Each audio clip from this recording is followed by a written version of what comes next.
这是我现在的样子，比之前的样子好多了。试试这副新躯体吧。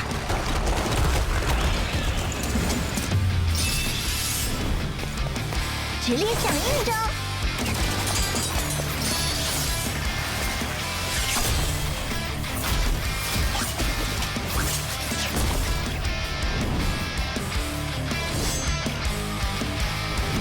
看招！惹到我，你算是惹到清道夫了。垃圾！慢走不动。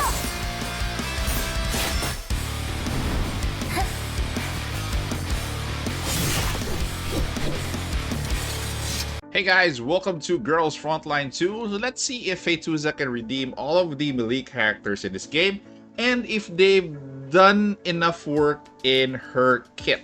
So Phaetusa is a corrosion type. She does have extra command, additional movement.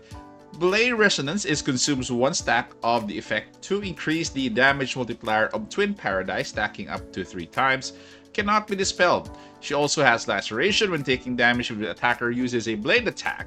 It deals additional damage up to 40% of the original damage each time damage is dealt. This debuff cannot be dispelled. She also has Tempered Blood, increases damage next active attack by 200%. Wow, I wonder which skill has that. Then, last of her effects is True Form. After the action ends, reverts to the state at the time this effect was gained, including all attributed values, effect stacks, and remaining durations cannot be dispelled. So, if you take a look at her skills here, basic skill is just a physical damage of 80% of attack to them, so just a 1-tile radius. But for her S1, Descent of Twin Wings, active AoE displacement, selects 1 tile within a cross-shaped area of tiles, landing on the selected tile and dealing AoE corrosion. Melee damage equal to 90% of attack to all enemy targets on the path. So this one is going to be in all 4 directions, and it's going to be hitting all enemies along the path that she traverses. So for Vertebrae 2, this is where the multiplier is at 120% and width increased by 2 tiles. So that's going to be like 3 tiles all in all. Crazy, isn't it? So next up is her S2. We have Mirror Trap, active and a debuff. So gains 1 stack of Blade Resonance and apply Laceration to all enemy targets on the field for 2 turns. After skill usage, Phaetusa gains extra command. So this is the button that this is the skill, not the button. The skill that you apparently are going to be clicking on every turn. So Blade Resonance consumes 1 stack of this effect to increase the damage multiplier of Twin Paradise, and stacking up to 3 times. And Laceration, this one is if the attacker uses a blade, plus 40%. So nice. I just hope that this one, if they remove the attacker, this is actually restricted to a blade attacker. But anyway, so let's see what her next skill is. I'm sorry, this one for Mirror Trap, this is going to be enhanced by Vertebrae 1. Every 2 times of skill usage, Phaetusa will gain an additional attack of Blade Resonance, and her critical strike damage will be permanently increased by 15%.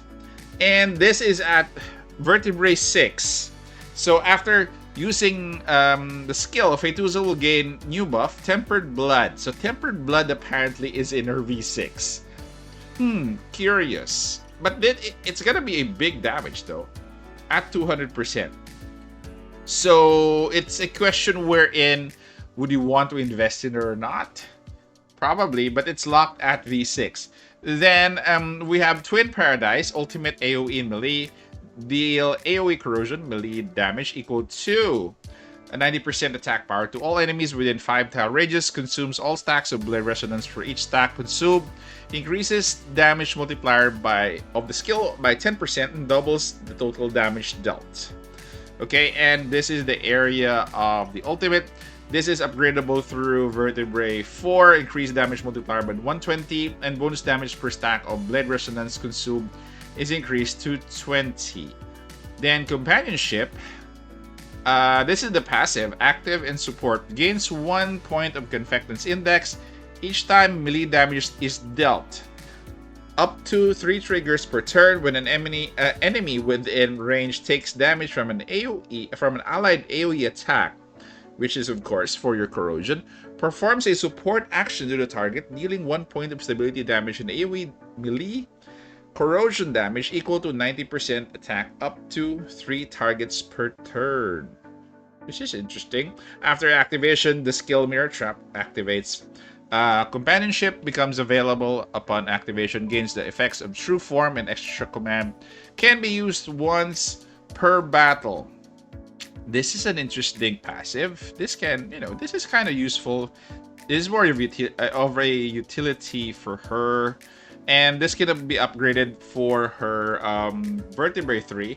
Increase the number of times Companionship can be used per battle by 1 after gaining the effect of True Form. Increase attack by 50% for 1 turn.